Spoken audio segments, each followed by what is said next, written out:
अस्सलाम वालेकुम। कैसे आप लोग? उम्मीद है कि आप सब खैरियत से होंगे। इस वीडियो में हम प्रोनाउन चेंज पढ़ने वाले हैं कि डायरेक्ट इनडायरेक्ट में प्रोनाउन को कैसे तब्दील किया जाता है। प्रोनाउन वो लफ्ज होते हैं जो हम किसी नाउन की जगह इस्तेमाल करते हैं। मीन कि ये सब्जेक्ट होते हैं जो किसी काम को करते हैं। इसमें पर्सनल जो प्रोनाउन होते हैं उसको हम डिस्कस करेंगे, क्योंकि प्रोनाउंस की काफी काइंड्स हैं, जैसे कि personal pronoun, reflexive pronoun, emphatic pronoun, relative pronoun, interrogative pronoun, distributive pronoun. ठीक है, ये सारे प्रोनाउंस हैं, लेकिन हम यहां पर सिर्फ और सिर्फ जो है पर्सनल प्रोनाउन को डिस्कस करेंगे और उसके केसेस को प्रोनाउन डिस्कस करेंगे। सबसे पहले पर्सनल प्रोनाउन के बारे में देखें कि पर्सनल प्रोनाउंस की तीन या इसके पर्सन्स होते हैं, फर्स्ट पर्सन, सेकंड पर्सन और थर्ड पर्सन। फर्स्ट पर्सन वो होते हैं जो स्पीकर होते हैं, जो बोलने वाले होते हैं, वो फर्स्ट पर्सन। सेकंड पर्सन जो लिसनर होते हैं, जो सुनने वाले। और थर्ड पर्सन जिनके बारे में बात की जाती है। अब इनके फिर आगे केसेस हैं, यानी एक सब्जेक्टिव केस है, ऑब्जेक्टिव केस है, पोजेसिव केस है। ठीक है, तो इनको फिर हम आगे जो है वो डिटेल से इनको पढ़ते हैं। जब तक इन पर आपको कमांड नहीं होगी तो आप डायरेक्ट इनडायरेक्ट में प्रोनाउन चेंज को कभी भी आप बिल्कुल जो है वो नहीं कर सकेंगे। तो सबसे पहले देखें कि इसमें एक होता है सब्जेक्टिव केस, इसके बाद है पोजेसिव केस जो मलकियत को जाहिर करता है, जो ओनरशिप को जाहिर करता है। इसके बाद है पोजेसिव प्रोनाउन, इसके बाद है ऑब्जेक्टिव केस, फिर इसके बाद रिफ्लेक्सिव केस। ये टेबल बहुत ही इंपॉर्टेंट है डायरेक्ट इनडायरेक्ट में। ठीक है, प्रोनाउन चेंज में ये जरूरी है। तो अब सबसे पहले देखें इसके फर्स्ट पर्सन को। फर्स्ट पर्सन में आई और वी आते हैं। आई और वी फर्स्ट पर्सन है, तो इसका पोजेसिव एडजेक्टिव क्या है? माई और आवर। माई और आवर फर्स्ट पोजेसिव एडजेक्टिव हो गया। और पोजेसिव प्रोनाउन माइन और आवर्स। अब यहां पे शायद आपको कंफ्यूजन हो रही होगी कि ये माई और माइन, आर या आर्स, ये कैसे जो है इनको इस्तेमाल करेंगे। तो थोड़ा सा इसके बारे में समझ लें कि माई जो है ये पोजेसिव एडजेक्टिव इसलिए कहते हैं क्योंकि जब भी माई यूज करेंगे या आर यूज करेंगे तो इनके साथ नाउन का होना जरूरी है। My book, my marker, my board marker. ठीक है, ये सारे इसके साथ नाउन का होना जरूरी है, क्योंकि ये नाउन को क्वालिफाई कर रहे होते हैं, तो इसलिए इनको पोजेसिव एडजेक्टिव कहा जाता है।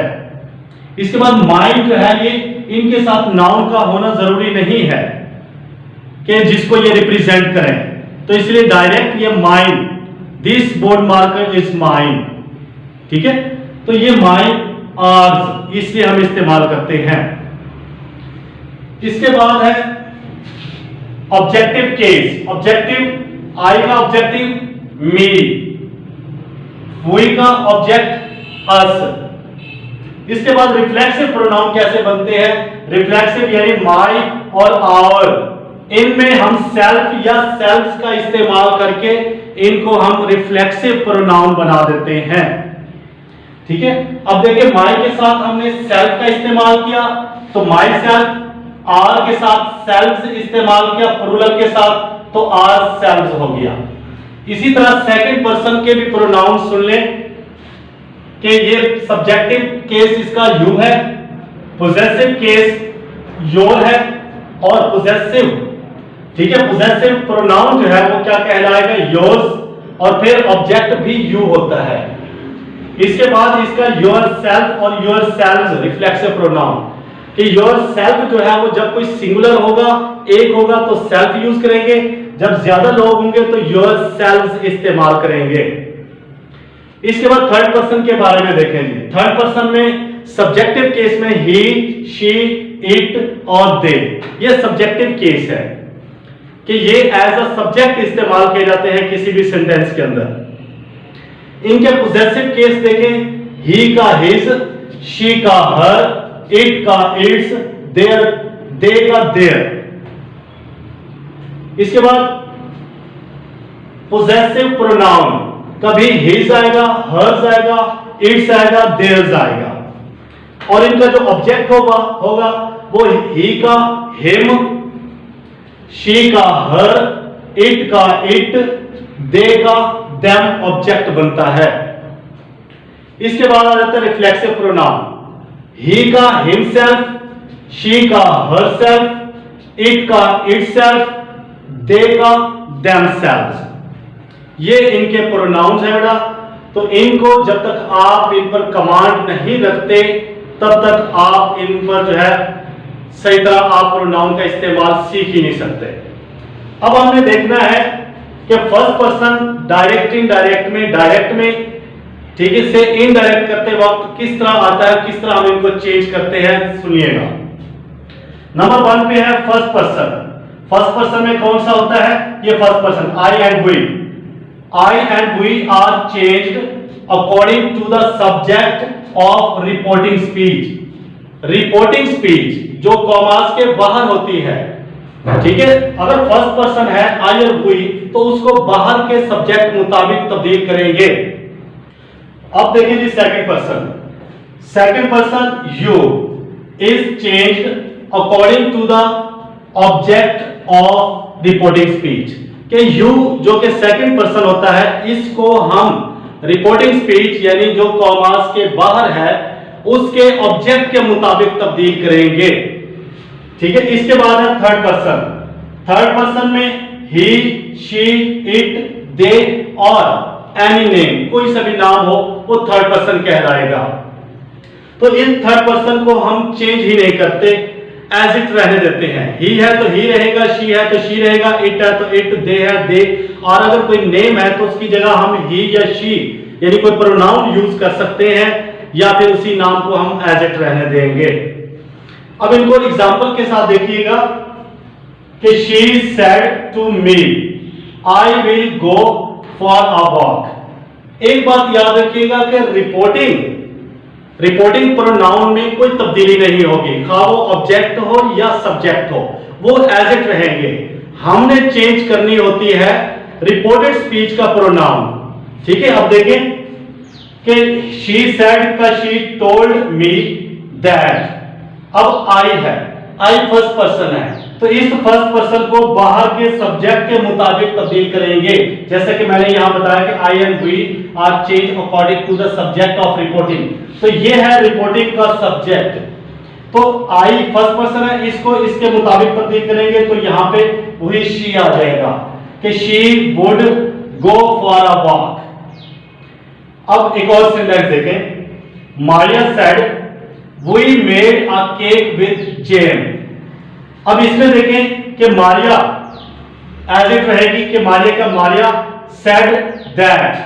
अब दैट के बाद वी कौन सा पर्सन है ये देखना है सबसे पहले कि ये फर्स्ट पर्सन है। फर्स्ट पर्सन को बाहर के सब्जेक्ट के मुताबिक, तो बाहर हमारा सब्जेक्ट है मारिया, लेकिन मारिया क्या है? सिंगुलर है और वी हमारा प्लूरल है। मीन कि हमें रिपोर्टेड स्पीच में प्लूरल प्रोनाउन चाहिए। तो ये शी है यानी थर्ड पर्सन है, तो थर्ड पर्सन प्लूरल क्या होता है? दे। तो इस दे को हम यहां लगाएंगे कि they had made a cake with gym. ठीक है, उम्मीद है कि आपको फर्स्ट पर्सन की चेंज समझ आ गई होगी।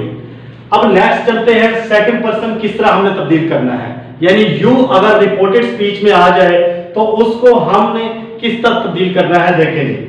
ही सेड टू देम। अब यहां पे ही सब्जेक्ट है और देम ऑब्जेक्ट है, ठीक है। अब सेकंड पर्सन है तो इसको हम ऑब्जेक्ट के मुताबिक तब्दील करेंगे। अब देखिएगा सेंटेंस रिपोर्टेड स्पीच का कि योर शर्ट्स आर ब्यूटीफुल। अब यू सब्जेक्ट होता है, योर पोजेसिव एडजेक्टिव है, ठीक है। तो है तो सेकंड पर्सन का ना, तो इसलिए इसको हमने बाहर के ऑब्जेक्ट यानी दे के साथ तब्दील करेंगे। अब देम क्योंकि ये देम है, ठीक है, देम के साथ करेंगे। तो देम जो है ये ऑब्जेक्ट है, ना कि ये पोजेसिव है, लेकिन यहां पर हमें पोजेसिव चाहिए। तो इसके लिए क्या करेंगे, तो them का जो पोजेसिव होगा देयर, THEAR, तो उसको देयर को हम यहां यूज करेंगे। तो क्या आएगा, he told me that their shirts were beautiful। ठीक है, ये चेंज होगा ऑब्जेक्ट के मुताबिक सेकंड पर्सन। अब आ जाए थर्ड पर्सन पे। Third person, he said she will buy a pen।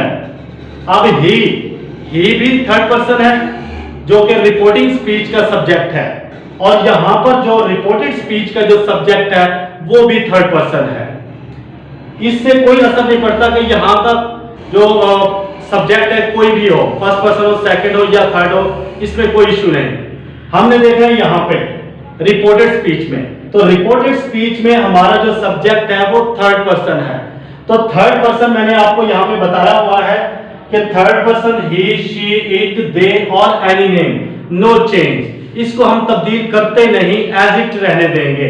तो देखें बेटा कि ही सेड दैट, शी का शी ही रहने दिया क्योंकि थर्ड पर्सन था, चेंज नहीं कर सकते। She would buy a pen, ये था जी हमारे प्रोनाउन चेंज। उम्मीद है कि ये आपको समझ आ गया होगा। अगर इससे रिलेटेड कोई आपको मजीद जो है क्वेश्चन पूछना हो तो जरूर जो है नीचे कमेंट्स बॉक्स में लिखिएगा। उम्मीद है कि इंशाल्लाह आपको ये वीडियो बेहतर लगेगी, अच्छी लगेगी। एक नई वीडियो के साथ फिर हाजिर होते हैं। अल्लाह हाफिज।